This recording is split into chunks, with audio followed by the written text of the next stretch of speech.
Mis amados hermanos, muy buenos días. Este es el tiempo de estudio bíblico devocional. Su hermano pastor Roberto Alfaro les saluda y les doy una cordial bienvenida. Nuevamente aquí estamos retornando de unos días de descanso, de reposo, atendiendo un poco un asunto de salud. Muchísimas gracias a todos ustedes, hermanos, por sus saludos, sus mensajes, sus oraciones. En verdad, estoy muy agradecido con mi Padre Celestial por tanto amor y tanta bendición de todos y cada uno de ustedes. Para quienes nos acompañan a través de RadioGénesis.tv, un saludo cordial. Para quienes nos acompañan a través de Vivo para Cristo TV, para todos ustedes, buenas tardes allí en Suecia, Estocolmo. Bendiciones. Muy bien, vamos a dar comienzo o a dar continuidad mejor a esta semana. Estamos un tanto atrasados en la jornada, así es que voy a tratar de recuperar el máximo posible de tiempo. Venimos del capítulo 20 con el título Los 10 mandamientos. Hagamos un pequeño ejercicio, por favor, todos a su libro de Éxodo, y vamos a hacer el siguiente ejercicio. El libro de Éxodo tiene justamente 40 capítulos. Por favor, revise su Biblia. El libro de Éxodo tiene 40 capítulos. Muy importante. ¿Cuántos tiene el libro de Génesis?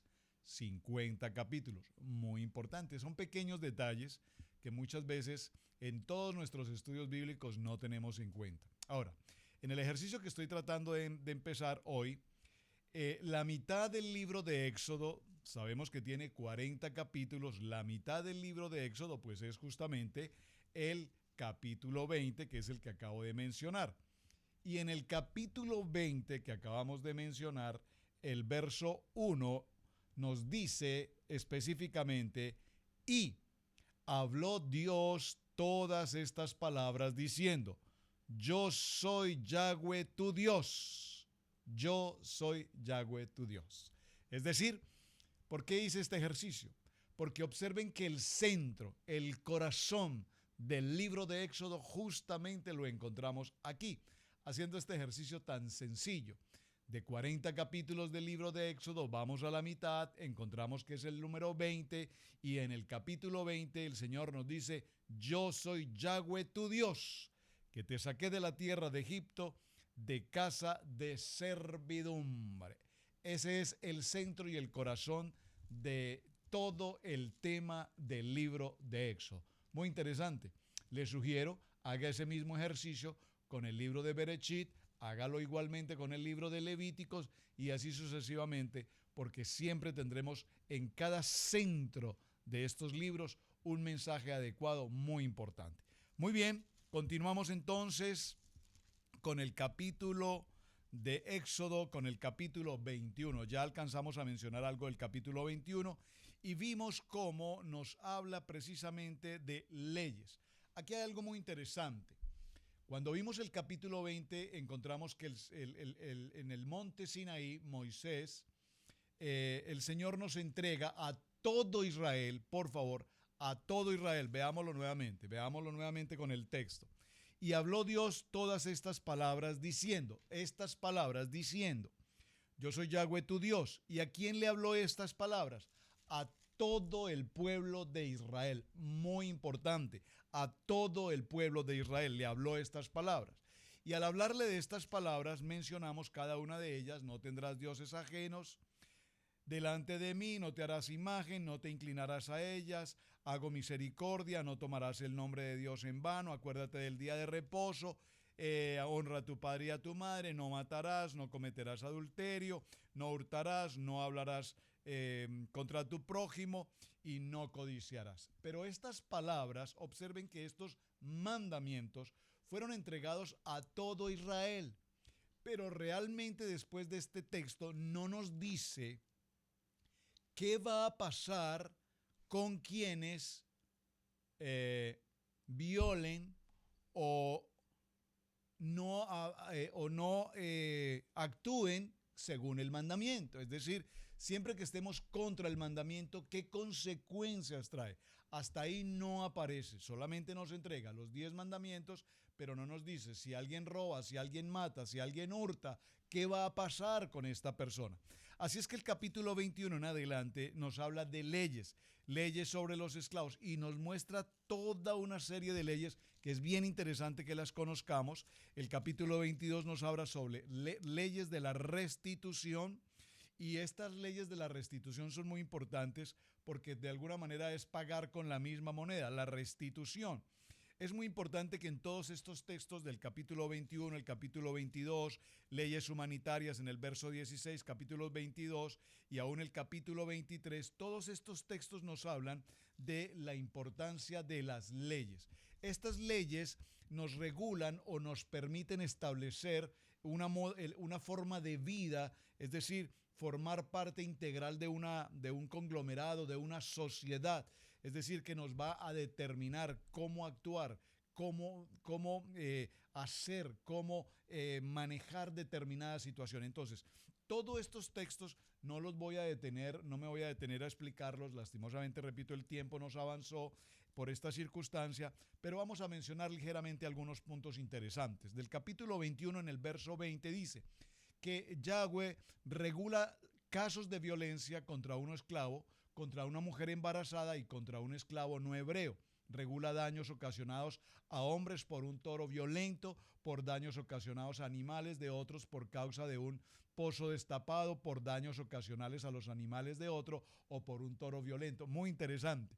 La Torá entonces aquí, mis amados, regula acerca de la restitución. Estoy en el verso 22 en adelante, la segunda parte, y este concepto de la restitución es siempre que se haya ocasionado daños a una persona o por animal o a los cultivos o a terceros, habrá restitución de estos daños, incluso por incendio de cultivos o daños a terceros, restitución de pérdida de bienes confiscados, préstamos a otras personas, y también regula acerca de las consecuencias de la seducción de una virgen no desposada, de la hechicera, de la bestialidad y de la idolatría. Al extranjero, a la viuda y al huérfano no se pueden maltratar. Está prohibido prestar dinero a los pobres con interés o tomar prenda de mano tomar prenda su manto por la noche, tomar el manto como calidad de préstamo, como calidad de prenda. Por lo tanto, nos habla de la usura. Todos estos términos que encontramos aquí en Éxodo en adelante, del capítulo 21 en adelante, nos van a hacer, repito, referencia a leyes. Leyes muy importantes, ¿por qué? Porque no las teníamos a este momento. Nos entregaron los 10 mandamientos, repito, pero a partir de ahora se va a estipular un número determinado de leyes que se deben considerar, se deben seguir, se deben establecer, se debe hablar de la justicia, porque todo el propósito de Dios, dígalo conmigo, es justicia, ser justo y ser justo en honestidad, ser justo en rectitud, ser justo siendo ecuánime. Recuerdo una frase muy interesante en latín que dice res non verba, dice hechos no palabras. Ahora dice otro, dura let sed la les, dura es la ley, pero es la ley. Es decir, la ley se debe cumplir y toda ley, todo hombre, toda mujer sujetos a esta ley, estamos sujetos a ser presentados ante un juez. El juez, por lo tanto, otras de las determinaciones que tienen estos capítulos de Éxodo 21 en adelante es la importancia de que el juez sea un juez, repito, recto, ecuánime, equilibrado, que el juez no permita que su balanza se incline. Cuando nos menciona la palabra inclinar, que un juez no incline su balanza, que un juez no incline su dictamen, que un juez no incline su sentencia, nos habla de que un juez no puede de ninguna manera permitir el soborno. Muy interesante. Sigamos mirando algunos aspectos importantes. Entonces, dice, no habrá abortos en la tierra, ni esterilidad, ni nadie morirá antes de tiempo. Este es otro punto muy interesante que vamos a encontrar aquí en estos textos de esta semana en el capítulo 21 en adelante. Entonces, estos temas que estamos estudiando nos encontramos que hay una palabra aquí muy interesante y que son las leyes de carácter social que rigen, por supuesto, a una sociedad. ¿A cuál sociedad? Al pueblo de Israel. Recordemos que en varios de estos textos, particularmente en el capítulo 21, nos habla sobre las leyes de los esclavos. Pero recordemos que precisamente Israel viene de salir de la esclavitud, así es que el contexto de esclavo o siervo a que hace referencia estos capítulos no es el concepto de la esclavitud que eventualmente conocemos hoy, sino es un tipo de concepto en el que la persona es un siervo, es decir, está sujeto a ser alimentado, está sujeto a recibir un pago salarial, está sujeto a condiciones estables de vida, de alimento, de vestido, de cuidado, de techo, de protección. Y cuando cualquier circunstancia pasa con un siervo en su salud, incluso lo detalla muy interesante en su dentadura, si pierde un diente, si pierde una mano, estos textos que tenemos en Éxodo capítulo 21 en adelante, repito, no voy a detenerme en todos ellos porque lastimosamente no lo pudimos hacer con calma con el tiempo oportuno esta semana, pero si usted se toma el tiempo de leerlos en casa, verá lo interesante de todos estos textos. Entonces nos encontramos. Por ejemplo, si compras un siervo hebreo, te servirá por 6 años, pero al 7º año saldrá libre sin pagar nada. Aquí nos está hablando de la importancia del año 7º. En el año 7º, recordemos que la palabra del año 7º nos habla del año Shemitah, es decir, en el cumplimiento de los 7 años. Cuando el siervo no quería o no aceptaba ser libre completamente, ya sea que adquirió esposa e hijos y no quisiera salir del lugar de su, comillas, de su amo, vamos a decir como de su finca, de que tiene protección, alimento y todo lo demás, entonces en ese caso era marcado en su oreja con una señal, de tal manera que ahora este siervo permanecería trabajando allí y la calificación es como una persona en remisión, y este hombre trabajaría a partir de ahora hasta el año 49. ¿Por qué en el año 49? Porque recuerden que viene el tiempo de jubileo, en el año 50 viene el tiempo de Yobel, por lo tanto en ese tiempo se declararía nuevamente su libertad. Es muy interesante porque es diferente la situación de los siervos adquiridos de hombres de Israel. Cuando se trata del pueblo de Israel, las características o los beneficios de un siervo de Israel no eran propiamente los mismos beneficios que tenía un hombre o un siervo de otra nación distinta. Por lo tanto, todo esto es muy interesante, repito, que lo revisemos porque vamos a encontrarnos muchos detalles respecto a todos estos modelos. Por ejemplo, en el verso 21:10 nos dice: si toma para sí otra mujer, no disminuirá a la primera su alimento, ni su ropa, ni sus derechos conyugales. Estas 3 cosas son las que un esposo está obligado a entregar a su esposa. Estoy en Éxodo 21:10. 21:11 dice: y si no hace por ella estas 3 cosas, ¿cuáles? Son entonces, es el alimento, la ropa y los derechos conyugales. Qué interesante, ¿verdad? Aquí hablamos entonces un poco del derecho civil, del derecho administrativo, del derecho también incluso de carácter penal. Todo esto está conjugado aquí.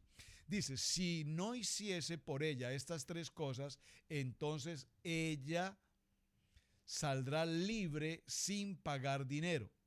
Las 3 cosas son destinadas para sí: destinarla como esposa para su hijo, o reducirle el monto de su rescate, con lo cual ella hubiere salido libre. El que hiera de muerte a otro ciertamente morirá. Las leyes sociales dictan sentencias por muchos concretos. Dios ha delegado al hombre la autoridad de ejecutar su ira contra ciertos crímenes que se cometan. Un tribunal humano no puede emplear la justicia del Eterno hasta cierto grado, pero puede fallar porque hay que tener en cuenta los motivos del interior de una persona que comete un crimen para poder dar una sentencia exacta. Esto es muy interesante, hermanos, si leemos estos puntos en detalle. Es muy interesante porque nos vamos a encontrar, si hay una persona, un homicida, un criminal, vamos a decir, un homicida en serie, entonces la actitud, ¿cuál es la actitud legal y cuál es la actitud divina frente a una situación como esta?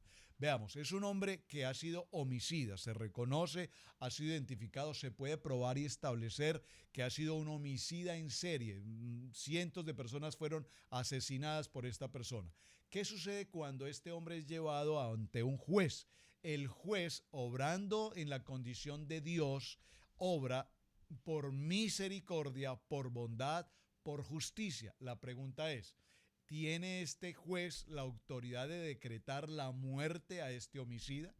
Entonces ahí vamos a encontrarnos frente a un punto muy interesante que es precisamente hablar de la pena de muerte. Pero ¿cómo podemos sentenciar a pena de muerte a un hombre si precisamente la Torá y Dios propiamente lo que valora, lo que nos da es la vida y el cuidar la vida? Y de hecho uno de los mandamientos dice no matar.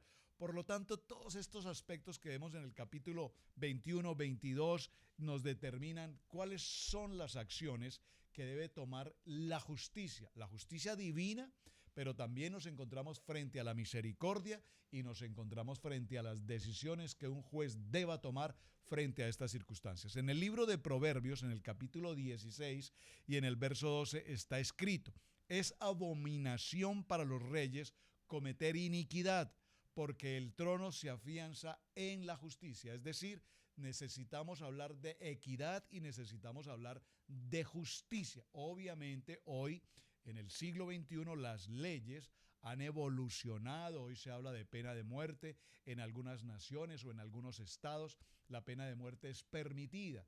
La eutanasia es permitida en algunos lugares, en algunos otros lugares es absolutamente prohibida, es decir, se convierte en un delito. El libro de Salmos, en el capítulo 9, en el verso 4, nos dice, te sientas en el trono juzgando con justicia. Es decir, que un juez cuando está sentado en un trono tiene que tener la absoluta claridad, certeza y transparencia en su corazón para obrar en justicia. ¿Conforme a qué? Conforme a unas leyes establecidas, pero que sin embargo no podemos olvidar las leyes y los principios fundamentales que Dios estableció. ¿Saben? Todos nuestros países están sujetos a un libro básico que se conoce con el nombre de la Constitución de cada país. La Constitución de cada país es eso, el espíritu de la ley. Es lo que determina cómo un Estado o una sociedad debe cubrir, proteger a quienes habitan en ella. La Constitución de los Estados Unidos de América reza en sus primeros textos que Dios bendice a esta nación. Entonces, si partimos del presupuesto que Dios es el principio, el fundamento de una constitución en la gran mayoría de nuestros países, la pregunta es, cuando tomamos determinaciones de ley en el derecho procesal, en el derecho penal, en el derecho civil, en el derecho canónico, en cualquier tipo de las leyes que estamos viendo aquí en el capítulo 21, capítulo 22, capítulo 23 de Éxodo, la pregunta es, ¿se están ejecutando las leyes conforme a la buena, perfecta y agradable voluntad de Dios o estamos aplicando las leyes conforme a las determinaciones de los hombres? Entonces, es muy importante esto, mis amados hermanos, porque veamos cómo en el libro de Deuteronomio, en el capítulo 32, verso 4, nos dice, la roca, su obra es perfecta, porque todos sus caminos son justos. Dios de fidelidad y sin justicia, justo y recto es Él. Por favor, léalo nuevamente. Libro de Deuteronomio, capítulo 32, verso 4. Nos dice, Dios es un Dios de fidelidad, es un Dios justo y es un Dios recto. Esto nos indica que quienes ejercen autoridad de juez deben tener la absoluta certeza y claridad en su corazón, repito, de obrar en absoluta justicia. En el libro de los Hebreos, en el capítulo 4 y en el verso 16 está escrito, por tanto, acerquémonos confiadamente al trono de la gracia para que recibamos misericordia y hallemos gracia para la ayuda oportuna. Cuando nosotros vamos a ese trono de la gracia, sabemos que nuestro Dios Todopoderoso tiene misericordia y hallamos gracia delante de Él porque Él es nuestra ayuda oportuna. En el libro de Isaías, en el capítulo 16 y en el verso 5, está escrito, se establecerá la misericordia en el trono y en él se sentará con fidelidad. En la tienda de David un juez que busque lo justo y esté presto a la justicia. En el trono de David siempre hablamos del concepto de justicia. Entonces, la bondad, mis amados hermanos, y la justicia, estos términos se emplean en primer lugar sobre los que se arrepienten de sus pecados y, por supuesto, como está escrito en el libro de Romanos, en el capítulo 2 y en el verso 4. En el libro de Romanos, en el capítulo 11 y en el verso 22. En el libro de Proverbios, capítulo 16, verso 2, está escrito, ya lo mencionamos, es abominación para los reyes cometer iniquidad, porque el trono se afianza en su justicia. Es decir, que cuando hablamos de autoridad de un trono, de un rey, de un líder, de un ministro, lo más importante siempre es que obremos con adecuada justicia y con absoluta equidad. En el libro de los Salmos, en el Salmo 119, verso 172, está escrito que cante mi lengua de tu palabra, porque todos los mandamientos son justicia. Dígalo conmigo, justicia. Y tu justicia es eterna y tu justicia es la verdad. ¿Cuál es la verdad? Sabemos perfectamente todos, mis amados hermanos, dígalo conmigo, esta palabra es la verdad. Por eso la palabra nos dice, conoceréis la verdad y la verdad os hará libres. En el libro de Romanos, en el capítulo 2, verso 16, nos dice, en el día que según mi buena nueva, Dios juzgará los secretos de los hombres mediante el Mesías. Por medio del Mesías el mundo será juzgado con justicia, es decir, según las leyes justas que han sido establecidas en la palabra, en los mandamientos y en la Torá, como está escrito precisamente en el Salmo, en el capítulo 9, versos 7 y 8. Así es que todos estos textos, mis amados hermanos, todos los textos de los capítulos 21, 22, 23 en adelante, todos hacen referencia precisamente a la justicia, a las restitución cuando se presentan circunstancias, incidentes, cuando se toma el caso de una persona secuestrada, por ejemplo, de qué manera la persona secuestrada debe ser redimida, debe ser restituida. Es muy interesante. Capítulo 23, verso 1 nos dice, entre otros, estoy aquí salteando algunos textos bíblicos. No levantarás falso rumor, no te concertarás con el impío para ser testigo falso. Según la palabra, significa no aceptar un falso rumor. Hay que tener mucho cuidado de no pasar a otros lo que uno ha oído, porque puede ser un falso rumor y como está escrito en el libro de Proverbios, en el capítulo 10 y en el verso 18, dice, el que esparce calumnia es necio. Oh, tremendo. El que esparce calumnia es necio. Recuerden que la palabra necio es sin Dios. El que esparce calumnia, es decir, el que murmura, el que critica, el que chismea, el que comenta, el que desdice, el que juzga, es necio. Y necio aquí significa sin Dios. Qué importante entonces, mis amados hermanos, es no seguir la mayoría de lo que la gente cree. Cuando la gente dice y la gente opina y la gente critica y la gente murmura, una de las recomendaciones es que no nos fiemos de seguir lo que la gente dice. Usted recordará que alguien dice, el pueblo unido jamás será vencido. Y a veces nos sumamos a protestas pensando que si somos más fuerza hacemos más. Pero muchas veces las protestas no tienen ni un sentido auténtico ni una dirección correcta. Muchas veces son protestas totalmente inapropiadas, inadecuadas, inoportunas. Y cuando nosotros nos sumamos a este tipo de circunstancias, todo esto nos lo explica capítulo 21, capítulo 22, capítulo 23. Qué interesante, porque repito, ahora recibimos los 10 mandamientos, ahora necesitamos ajustar estos 10 mandamientos para saber qué va a suceder si incurrimos en la falta de todos ellos.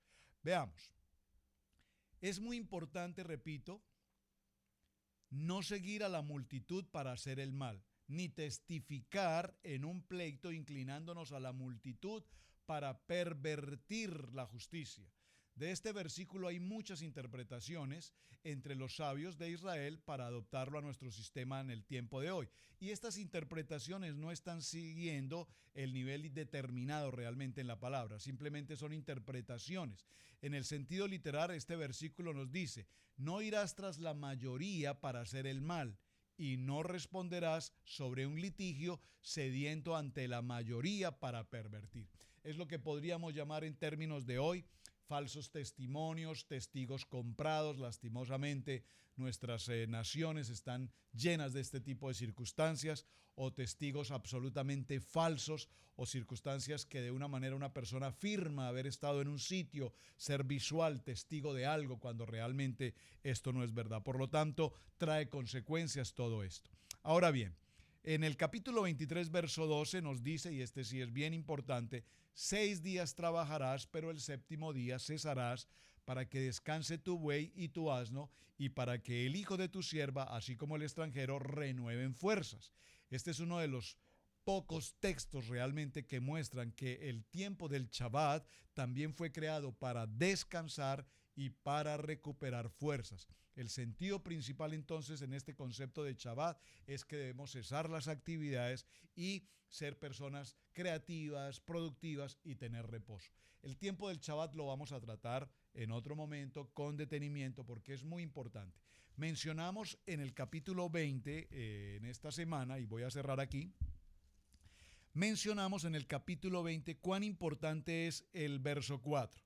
No te harás imagen ni ninguna semejanza de lo que está arriba en el cielo, ni abajo en la tierra, ni en las aguas debajo de la tierra. Y decíamos, nosotros somos libres de esta situación, es decir, este mandamiento ya logramos superarlo. ¿Por qué? Porque como cristianos entonces sencillamente nosotros no tenemos idolatría de piezas de madera, de barro, de metal, no tenemos imágenes. En ese sentido, como cristianos logramos superar y estamos dando cumplimiento efectivo a este mandamiento número 2. Pero si eso es así, te pregunto entonces ahora, como cristiano te pregunto, y el capítulo 20 de Éxodo, en el verso 8, que es el mandamiento 4, acuérdate del día de reposo para santificarlo. La pregunta es, ¿eres un buen cristiano? ¿Estás cumpliendo con los 10 mandamientos? Uno es que el 2 ya lo cumplimos, ya no tenemos imágenes. Ahora, te pregunto, ¿estás cumpliendo con el cuarto mandamiento en el verso 8 del capítulo 20? ¿Cuál es?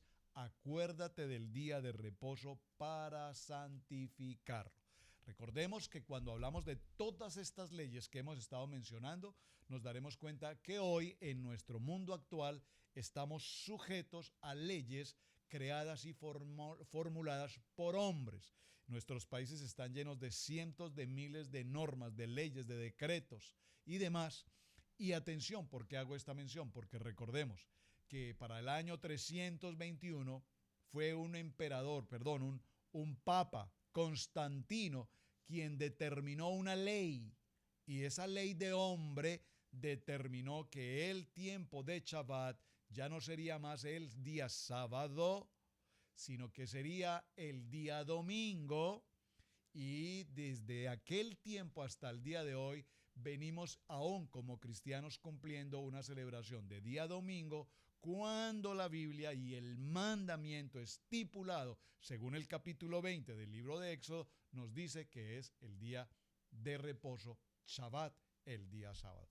De hecho, el día sábado es el único día que se menciona en el texto bíblico. Los demás días no aparecen, es decir, lunes, martes, miércoles, jueves y viernes, como los conocemos hoy, son días que han sido nombrados desde el tiempo del Imperio Romano en alusión a los planetas, a los martes, el día martes a Marte, y así sucesivamente.